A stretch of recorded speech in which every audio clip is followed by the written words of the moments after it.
चित्रपटांच्या अपडेट्समध्ये मला माहिती तुम्हाला सगळ्यात जास्त कोणत्या चित्रपटाची अपेक्षा आहे अपडेट्सविषयी, तर त्याविषयी पण आपण बोलणार आहे.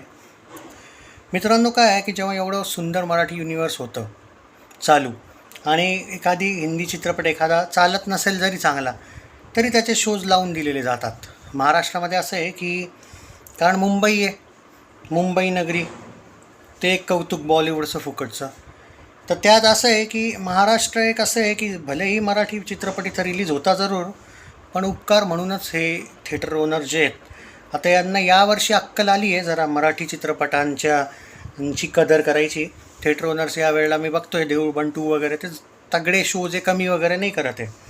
ते जेव्हा रिअलाईज झालं की बाबा हा चित्रपट जबरदस्त करू शकतो, तेव्हा बरोबर ते लोक सगळं विसरून हे करत आहेत. आता आपण पहिले बोलूया की घबाडकुंड जो चित्रपट आहे त्याने कलेक्शन किती केलं. महागडा चित्रपट आहे म्हणलं जातो, 10 करोडच्या वरचा बजेट आहे म्हणलं जातं आणि खूपच सुंदर तऱ्हेने याचे VFX आहे. यात तर काही वाद नाही की 10-15 करोडच्या आसपास बजेट आहे, क्लिअर अपडेट ही. पण डे 1 कलेक्शन कसं आहे, कारण जर तुम्हाला शोजच नाही मिळाले जेवढे पाहिजे तेवढे, तर काय बोलणार आहे, हा पण तो प्रश्न येतो. तर इतका सुंदर चित्रपट असून पण तुमचे शोज कमी आहे हे कधीच विसरायला नाही पाहिजे. शोज खरंच कमी आहेत.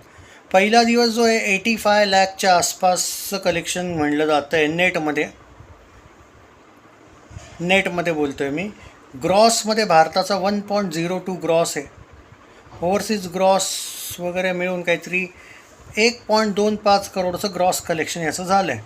म्हणजेच थोडक्यात आपण नेटच काउंट करूया, बाकीचे कलेक्शन नको काउंट करायला. 85 लाखचा नेट कलेक्शन बोललं जातं आहे. कमी शोज आहेत तरी आपल्याला 85 लाखचं नेट कलेक्शन मिळतं आहे.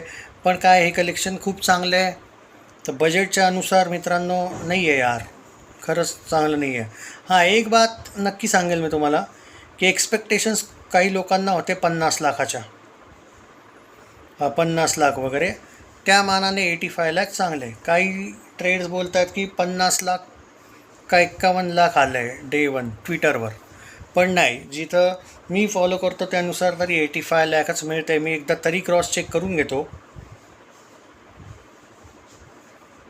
Okay fine.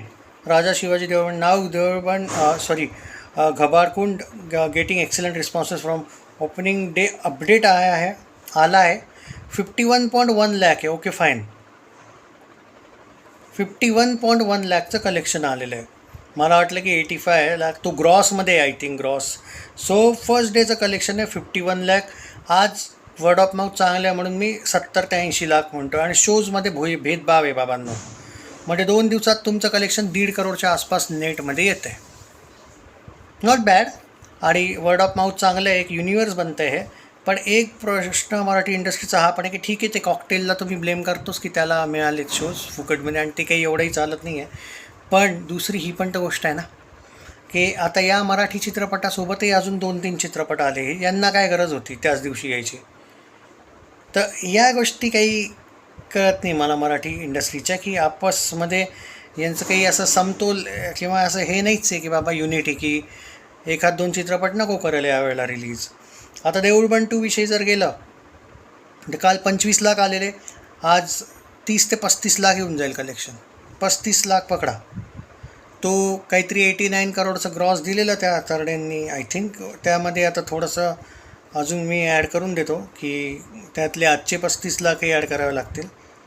एक सेकंद, म्हणजे मी तुम्हाला टोटलच सांगतो, तो वादच नको की याचं सांगितलं त्याचं नाही सांगितलं. सगळ्या चित्रपटांचं आत्ताच सांगून देतो याच व्हिडिओमध्ये. हां, तर 89चा जो एक यांनी पोस्टर दिलेलं, ग्रॉसमध्ये पोस्टर देत आहे 89.4 करोडचा ग्रॉस. त्यामध्ये तुम्ही ॲड करा 25 आणि 35, कारण ते परवाचं पोस्टर होतं.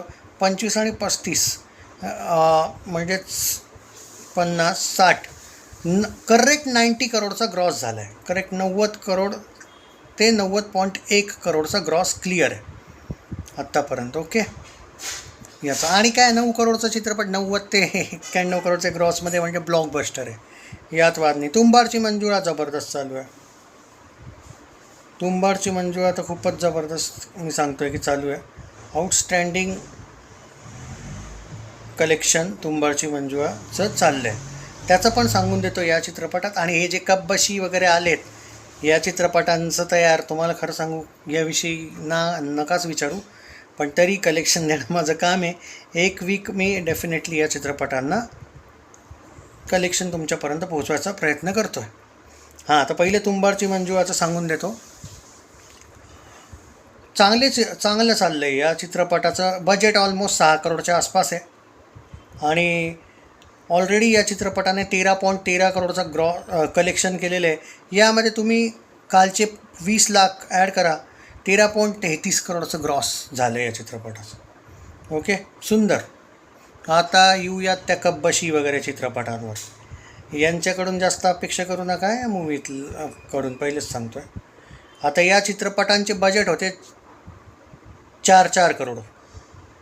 4 करोडचं बजेट आहे आणि याचा पहिल्या दिवशीचं जे कलेक्शन आहे कब्बशीचं 2 लाख. मी शॉक्ड आहे हे ऐकून. खरंच 2 लाख आहे मित्रांनो, 2 लाख. अरे ऑफिशियल आहे, मलाही पहिले बिलीव नाही झालेलं आहे. आपण कमीत कमी मी 5 लाख बोललेलो, 5 मे बी इवन मी म्हणलेलो की 5 ते 15 लाख पण व्हायला पाहिजे. शोजच नाही आहे. 2 लाख, 5 लाखाच्या आसपास तर मी कमीत कमी बोललेलो. 2 लाख आहे पहिल्या दिवशी. आज 3 लाख करा यार ॲड, 5 लाख 2 दिवसात होईल. तर सगळ्या चित्रपटाचं मी आजचं पण सांगतो आहे बरं का. मी याचं पण सांगितलं घबाडकुंडचं. ओके, आय होप की मी प्रोनाऊन्सिएशन सही केलं. हां, आणि आता तो एक मूवी आलेला दृश्य अदृश्य, त्याचंही सांगून देतो.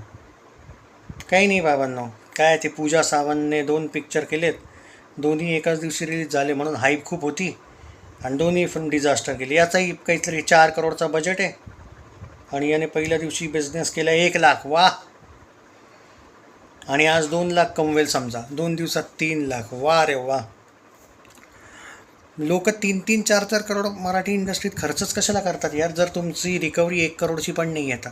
सिरियसली तुम्ही मला सांगा, अगर या चित्रपटाचा बजेट 1 करोड जरी असता तरी हा चित्रपट 10 लाख किंवा 15 लाखवर संपतो आहे. सेम गोज विथ कब्बशी मूवी. आणि तुम्ही त्या घबाडकुंडचे शोज कमी करता उगीच. कशाला आले तुम्ही? कमीत कमी 2-2, 3-3 शोज त्या चित्रपटाला एक्स्ट्रा मिळाले असते.